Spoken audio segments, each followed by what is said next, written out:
Bonsoir. Alors, on va reprendre au cinquième verset du sixième chapitre. Je vous remets rapidement dans le contexte. Donc, on est plutôt vers le début du deuxième discours de Job, qui répond à Éliphaz. Alors, je redonne rapidement, comme ça, quelques versets. De la Tob. Si l'on parvenait à peser ma hargne, si l'on amassait ma détresse sur une balance, mais elle l'emporte déjà sur le sable des mers. En fait, là, Job avait commencé tout un propos en disant...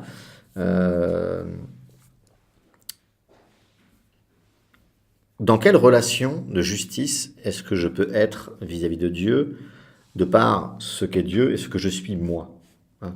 Comment est-ce qu'on peut finalement établir une relation de justice quand il y a une telle asymétrie? Et donc on est arrivé au cinquième verset, et vous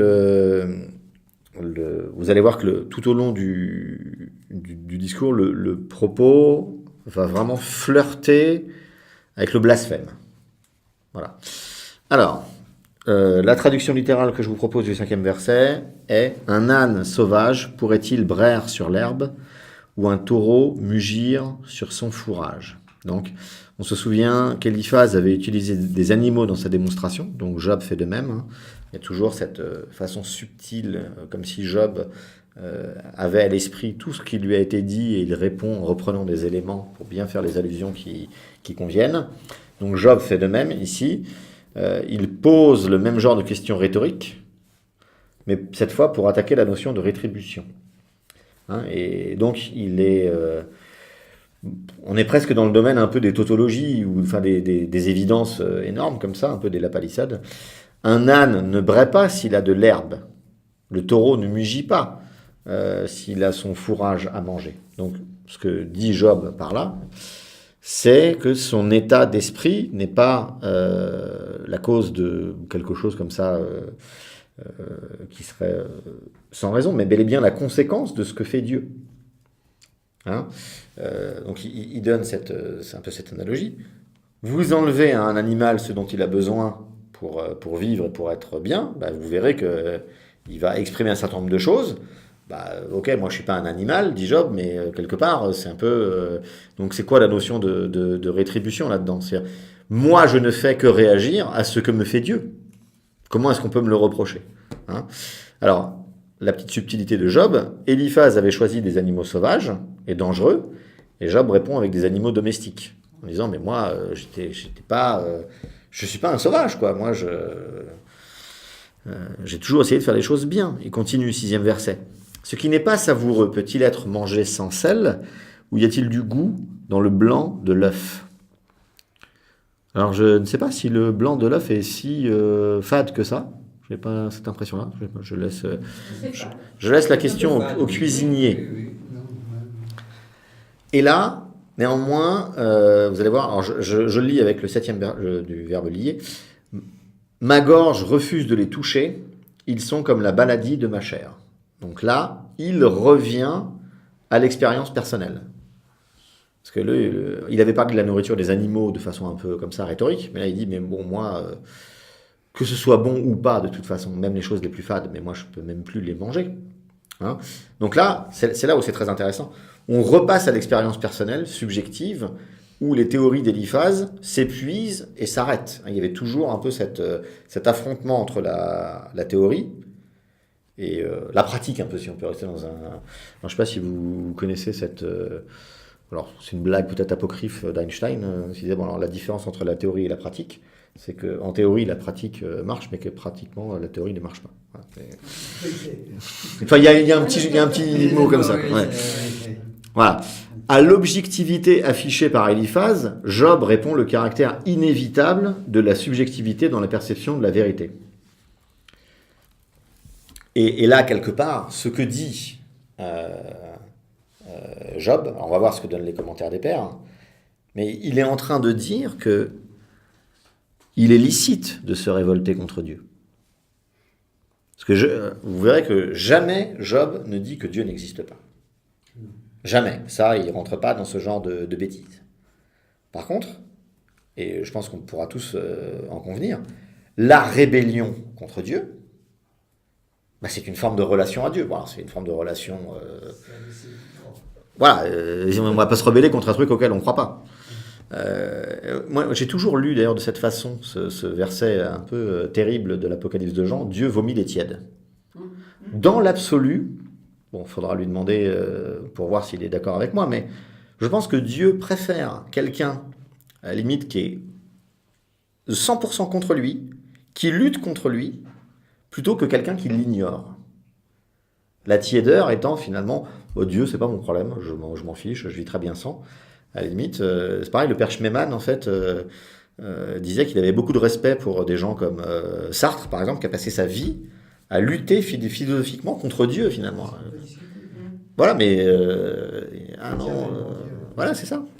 Alors que finalement, il n'y a rien de plus désarçonnant qu'un athée qui vous dit, mais moi, j'ai pas besoin de Dieu dans ma vie.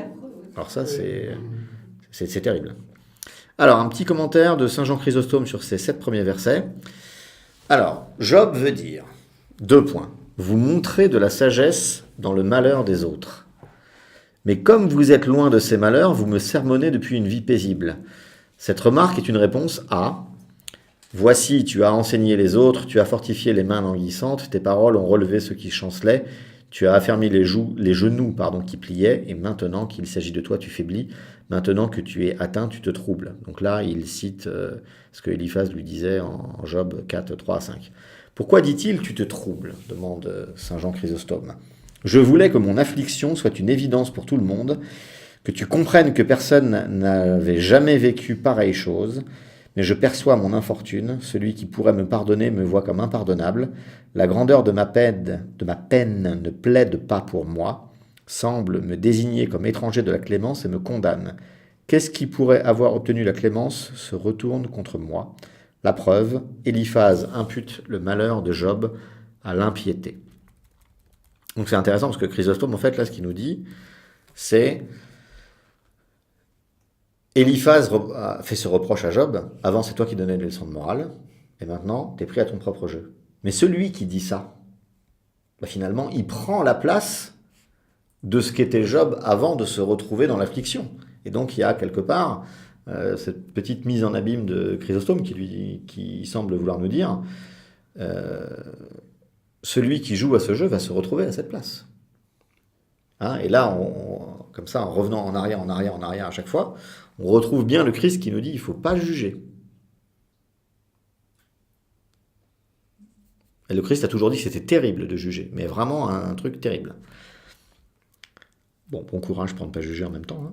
Alors, Didyme l'aveugle. La plupart des gens ne prêtent pas attention à des paroles données par les personnes en état de détresse et aussi à ceux dont l'état de pauvreté aggrave la situation, même si ce qu'ils disent est compréhensible. Ceci...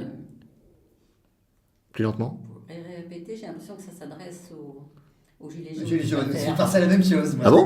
Oui. D'accord, je vais le refaire. Je pensais exactement la même chose. La plupart des gens ne prêtent pas attention à des paroles données par les personnes en état de détresse et aussi à ceux dont l'état de pauvreté aggrave la situation, même si ce qu'ils disent est compréhensible. Ceci est exprimé dans les paroles, donc du siracide. Le pauvre parle et ils disent « Mais qui est-il donc ?» D'accord. Ah oui, mais ça, j'avais la même impression. Didyme l'aveugle. Alors, bon, moi je vais revenir sur quelque chose de plus biblique quand même. Je pense que là, alors j'ai vu ça dans les anthologies de commentaires sur ces versets-là, mais il anticipe, parce que bon là, ce qu'il a dit sur ces versets-là, c'est pas encore non plus, voilà, c'est pas gravissime. Mais il anticipe ce qui va être dit ensuite, en disant on ne peut pas l'imputer à Job, parce qu'il le dit dans du malheur.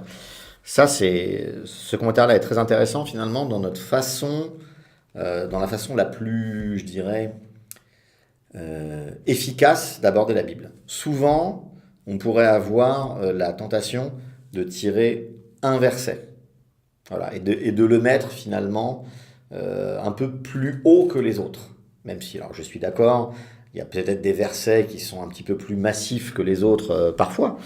Néanmoins, si tous les versets qui sont dans l'Écriture méritent d'être pris dans une approche un peu systématique. Et là, par exemple, pour lire cette réponse de Job, il va falloir qu'on voit, vous allez voir, il y a un mouvement comme ça, où il monte dans la révolte, et à un moment, il redonne quand même une fidélité à Dieu. qui est très belle. Et c'est cette dynamique qu'il faut prendre. Par exemple, vous avez beaucoup de discours prophétiques où vous avez des choses super dures exprimées par Dieu dans la bouche du prophète contre le peuple d'Israël. Mais vraiment terrible. Et puis à un moment, il y a toujours une bascule où vous avez « mais je t'aime ». Tu m'as trahi, tu as été vers d'autres dieux, tu fais pas la loi que je t'ai donnée, alors que je t'ai toujours protégé, t'es vraiment qu'un moins que rien. Alors bon, vraiment là, j'édulcore le propos de Dieu, hein. Vous retournerez vers Ézéchiel, Jérémie, Isaïe, vous verrez, c'est des trucs terribles. Et il y a toujours la bascule vers « mais je te garde de façon éternelle ma fidélité ». Et donc, vous voyez, c'est toujours cette dynamique-là qu'il faut. Parce que si on se concentre juste sur le tu es maudit, je te maudis, je te déteste, je te chasse, bon, c'est la dynamique entière. Donc là, ce qu'il faut qu'on voit aussi dans Job, c'est la révolte qui grossit, puis finalement qui s'arrête au bout d'un moment et qui retombe dans cette foi, quoi qu'il arrive. C'est-à-dire qu'en fait, c'est un des axiomes de la réflexion pour Job, inébranlable, c'est Dieu existe. Mais alors, pourquoi il me persécute? Mais Dieu existe, ça c'est sûr. Mais pourquoi il me persécute? C'est pas logique tout ça. Ok? Alors on va avancer. 8e verset. Serait-ce que mon souhait se réalise et que Elohim permette mon espoir? Alors, Eliphaz avait parlé plusieurs fois d'espoir. Par exemple, je vous donne 2 exemples. En 4.6, certainement ta peur et ta confiance, ton espoir et l'intégrité de tes voies. En 5.16, alors il y a de l'espoir pour le malheureux, mais pour la malice, sa bouche est stoppée. Et donc, quel va être l'espoir dans lequel Job se projette? Et si Elohim veut m'écraser et qu'il autorise sa main à me détruire? Donc là, c'est presque... Vous voyez, on flirte avec le blasphème quand même, parce qu'on ne peut pas souhaiter que Dieu nous détruise. C'est quand même un peu bizarre comme relation à Dieu. Hein. Donc, Job continue donc à paraphraser, à répondre à Eliphaz, mais avec une forme d'humour noir. Hein. Son espoir, c'est que Dieu le tue. Alors, Eliphaz aussi avait parlé d'écraser. Certainement ceux qui habitent des maisons d'argile, qui sont de la poussière et qui peuvent être écrasés devant le Créateur, etc. Ces enfants sont loin de la sécurité, ils sont écrasés à la porte, etc. Et donc Job dit, c'est génial, si vraiment on est dans une relation avec un Dieu qui écrase, vas-y, écrase-moi, qu'on en finisse.